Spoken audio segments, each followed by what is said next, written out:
დაპირებისამებრ გთავაზობთ ინფორმაციას ცხოველების, ფრინველების, თევზების და მათი ჯანმრთელობის შესახებ. ასევე მოვლის და ფსიქოლოგიის თემაზე. ღორის ჭირი. ღორის კლასიკური ჭირი მაღალ კონტაგიოზური დაავადებაა, რომელიც მიმდინარეობს მწვავე, ქვემწვავე და ქრონიკული ფორმით. მწვავე ფორმით მიმდინარეობის დროს ადგილი აქვს სეპტიცემიურ მოვლენებს, ხოლო ქვემწვავე და ქრონიკული მიმდინარეობისას ვითარდება ნაწლავების, განსაკუთრებით კი მსხვილი ნაწლავის კრუპოზულ დიფტერიული ანთება. ქვემწვავე მიმდინარეობისთვის ასევე დამახასიათებელია კრუპოზული პნევმონია. განსაკუთრებით მგრძნობიარენი არიან კარგი ჯიშის, მაღალპროდუქტიული ღორები. რაც შეეხება გარეულ ღორებს, მათ ორგანიზმს მეტი რეზისტენტობა გააჩნიათ შინაურ ღორებთან შედარებით. ახალშობილი გოჭები არ ავადდებიან ჭირით, თუმცა არიან ვირუსმტარებელნი, რაც საშიშროებას ქმნის ზრდასრული ღორებისთვის. ინფექციის წყარო შეიძლება იყოს დაავადებული ან დაავადება გადატანილი, მაგრამ ვირუსმტარებელი ცხოველი. ინფექცია ვრცელდება შარდით, ფეკალური მასებით, ცხვირიდან ან თვალიდან გამონადენი ექსუდატით, ასევე სპერმით. დაინფიცირებული ცხოველის სხვა ჯანმრთელი ცხოველებისთვის დაავადების გავრცელების წყაროა ჯერ კიდევ მაშინ, როცა დაავადების კლინიკური ნიშნები არ აქვს გამოვლენილი და მის ორგანიზმში დაავადება ინკუბაციურ პერიოდშია. ასეთი ცხოველი განსაკუთრებით საშიშია ვირუსის გავრცელების თვალსაზრისით, რადგან კოლჩი არ გამოირჩევა სხვა ჯანმრთელი ცხოველებისგან. ინფექციის აღმძვრელის გადაცემა შესაძლებელია ასევე დაინფიცირებული წყლით, საკვებით, ქვეშსაფენით, ნაკელით, ნიადაგით, იძულებით დაკრული ცხოველის ხორცით, სუბპროდუქტებით, სასაკლაოს ნარჩენებით, თუ იქ დაიკლა დაავადებული ცხოველი და ნარჩენები არ გააუნებლეს.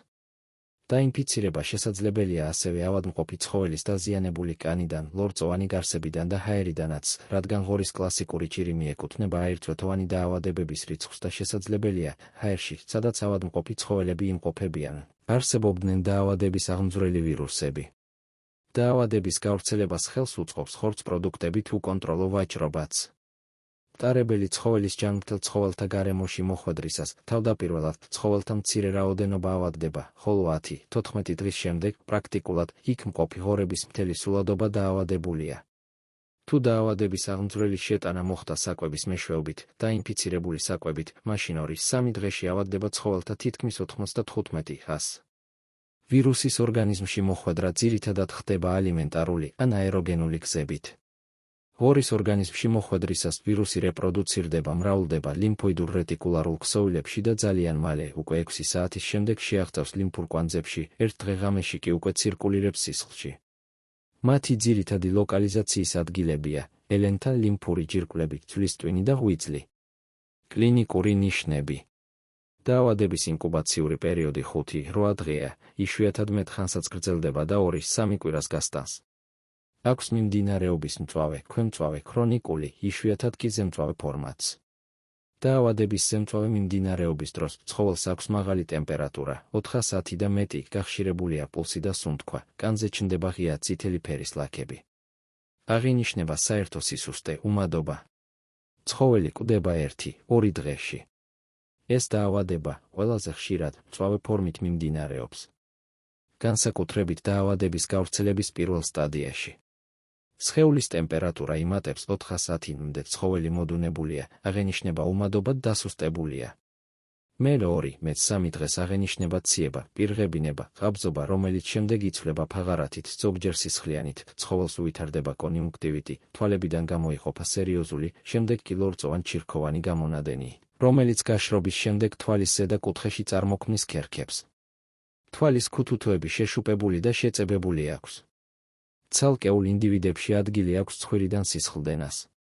ცხოველი დაუძლურებულია, უმეტესად წევს უჭირს ადგომა და თავის აწევაც კი. აქვს გაძლიერებული წყურვილი.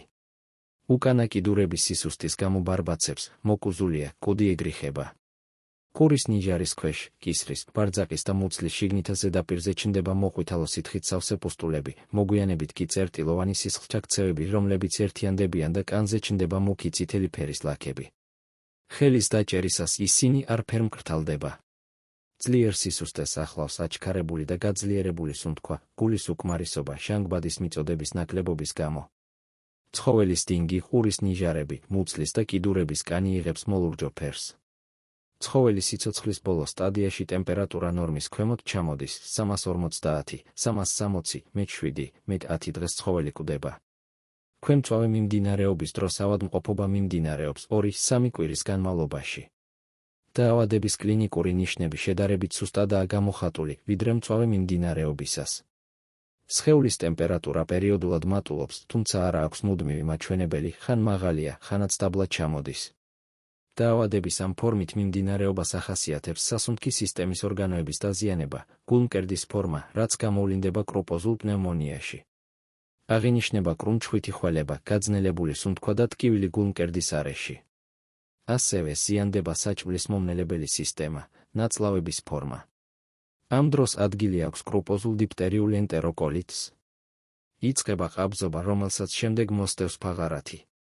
ცხოველს არა აქვს მადა, ხდება, უძლურდება და უჭირს მოძრაობა. ხშირად წევს. გამოსავალი უფრო ხშირად ლეტალურია, მაგრამ თუ ცხოველი გადარჩება ძალიან დიდ ხანს, 10 თვეზე მეტი ხნის განმავლობაში, ვირუსმტარებელი ხდება. დაავადების ტიპიური ფორმა გვხვდება გოჭებში, რომელთაც იმუნიტეტი გადაცემული აქვთ დედისგან. ამ დროს დაავადება მიმდინარეობს ქვემწვავი ან ქრონიკული ფორმით და გრძელდება 2-3 კვირის განმავლობაში.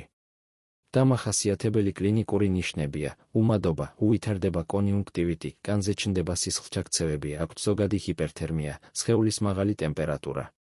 ორგანიზმის საერთო მდგომარეობა დამძიმებულია. ამათგან ზოგიერთი გამოჯანმრთელდება, ზოგ ცხოველში კი რთულდება მეორადი ბაქტერიული ინფექციით, რა დროსაც მასიურად ავადდებიან პნევმონიით და გასტროენტეროკოლიტით. ღორის კლასიკური ჭირი ხშირად რთულდება ისეთი ბაქტერიული დაავადებით, როგორიცაა სალმონელოზი, პასტერელოზი, წითელი ქარი და სხვა. დიაგნოზი. ღორის კლასიკურ ჭირზე დიაგნოზი ისმება კლინიკური, ეპიზოოტოლოგიური, სეროლოგიური, ვირუსოლოგიური, პათანატომიური გამოკვლევებისა და ბიოცდის საფუძველზე. კლინიკური ნიშნები და პათოლოგიური ცვლილებები, დამახასიათებელი სიმპტომები და ორგანოებში აღმოჩენილი ცვლილებები, მაგალითად ელენთის ინფარქტი, ლიმფური კვანძების შეშუპება და სისხლჩაქცევები ეჭვს დაავადებაზე. ლაბორატორიული ტესტები.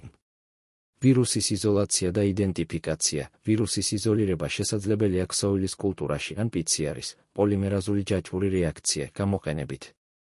ანტისხეულების გამოვლენა, ფერმენტთან დაკავშირებული იმუნოსორბენტული ანალიზი ან ნეიტრალიზაციის ტესტი გამოიყენება სისხლში ანტისხეულების გამოსავლენად, რაც მიუთითებს ვირუსთან კონტაქტზე.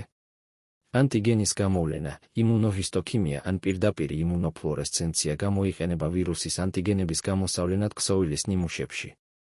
დაავადების ტიპიურად მიმდინარეობის დროს ძნელი არაა კლინიკური ნიშნებისა და პათანატომიის საფუძველზე დიაგნოზის დადგენა.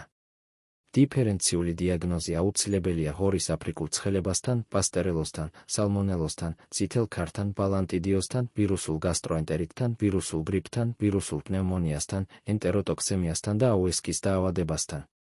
ღორის კლასიკური ჭირი ძალიან ჰგავს აფრიკული ცხელებას, თუმცა აფრიკული ცხელება უფრო კონტაგიოზურია, ჰემორაგიული დიათეზი სუსტადაა გამოხატული, ელენთა ძლიერ გადიდებულია, მისი პულპა კი დარბილებული, რაც არ გვხვდება კლასიკური ჭირის დროს. აფრიკული ცხელების შემთხვევაში ელენთაზე ინფარქტები იშვიათად გვხვდება. თირკმელები სისხლსავსეა. სალმონელოზით ავადდებიან ძირითადად გოჭები და დიფერენციის დროს ეს გასათვალისწინებელია. წითელი ქარისგან განვასხვავეთ იმით, რომ წითელი ქარი ძირითადად გაზაფხულ-ზაფხულსა და შემოდგომაზე გვხვდება. ბალანტიდიოზისთვის დამახასიათებელია მსხვილი ნაწლავის დაზიანება კატარულ ჰემორაგიული ან ნეკროზული ანთების სახით. ელენთა არ დიდდება და მასზე ინფარქტები არ აღინიშნება. ვირუსული გასტროენტერიტი ხასიათდება კუჭსა და ნაწლავების კატარულ ნეკროზული ანთებით, ჰემორაგიული დიათეზით და ჰემორაგიული ლიმფადენიტით, ელენთაზე ინფარქტები არ აღინიშნება. გრიპისთვის დამახასიათებელია ცხვირის ღრუს, ტრაქეისა და ბრონქების ლორწოვანი გარსის სეროზულ-კატარული ანთება. მკურნალობა. მკურნალობა ფერმერებისთვის მომგებიანი არ არის, რადგან გამოჯანმრთელებული ცხოველი ვირუსმტარებელია ძალიან დიდი ხნის განმავლობაში. რეკომენდებულია დაავადებული ცხოველის დაკვლა. იმუნიტეტი. ამ დაავადების შემდეგ თუ ცხოველი გადარჩა, გამოუმუშავდება მყარი იმუნიტეტი, რომელიც გრძელდება ცხოველის სიცოცხლის ბოლომდე. ღორის ჭირი ძალიან დიდ ეკონომიკურ ზარალს აყენებს მეურნეობას, რადგან ლეტალობა მერყეობს 60-100 ის ფარგლებში. დაავადების პროფილაქტიკა და მასთან ბრძოლის ღონისძიებები. უპირველესი და ყველაზე მთავარია, დავიცვათ მეურნეობა ღორის კლასიკური ჭირის ვირუსის შეტანისგან და დროულად ჩავატაროთ გეგმიური პროფილაქტიკური აცრა. აუცილებელია, ყოველი ახლად შეძენილი ცხოველი შემოყვანილ იქნას მხოლოდ ღორის კლასიკურ ჭირზე კეთილსაიმედო ეპიზოოტიური ზონიდან. ახლად შეძენილი ცხოველი ღორების კოლჩი დაიშვას მხოლოდ სავალდებულო 30-დღიანი პროფილაქტიკური კარანტინის შემდეგ. უნდა გავითვალისწინოთ, რომ მხოლოდ ვაქცინაცია ვერ დაიცავს ღორებს დაავადებისგან, თუ ისინი არ უზრუნველყავით კარგი მოვლით, ზოოჰიგიენური პირობებით და კვებით. ვაქცინაცია. ვაქცინის ტიპი. ვაქცინის შერჩევა უნდა მოხდეს რეგიონში ცირკულირებადი ვირუსის შტამის გათვალისწინებით. კონსულტაცია გაიარეთ ვეტერინართან, რათა შეარჩიოთ ყველაზე შესაფერისი ვაქცინა. ვაქცინაციის სქემა. დაიცავით ვაქცინის მწარმოებლის მიერ რეკომენდებული ვაქცინაციის სქემა. პირველადი ვაქცინაცია ტარდება გოჭებში 2-3 კვირის ასაკში, რევაქცინაცია კი რეკომენდებულია ყოველ 6-12 თვეში ერთხელ. ვაქცინაციის ტექნიკა. ვაქცინა უნდა შეიყვანოთ სწორად, ინტრამუსკულურად ან კანქვეშ, წარმოებლის ინსტრუქციის შესაბამისად. შენახვის პირობები. ვაქცინა უნდა ინახებოდეს რეკომენდებულ ტემპერატურაზე, ჩვეულებრივ 2-8 და დაცული უნდა იყოს მზის სხივებისგან. უსაფრთხოება. ვაქცინაციის დროს უნდა დაიცვათ პირადი ჰიგიენის წესები და გამოიყენოთ სტერილური შპრიცები და ნემსები. მონიტორინგი. ვაქცინაციის შემდეგ დააკვირდით ცხოველებს რაიმე გვერდითი ეფექტის გამოვლენის შემთხვევაში, იშვიათად შეიძლება განვითარდეს მსუბუქი ცხელება ან ადგილობრივი რეაქცია ინექციის ადგილზე. მნიშვნელოვანია გვახსოვდეს, რომ ზემოთ მოყვანილი ინფორმაცია ზოგადი ხასიათისაა.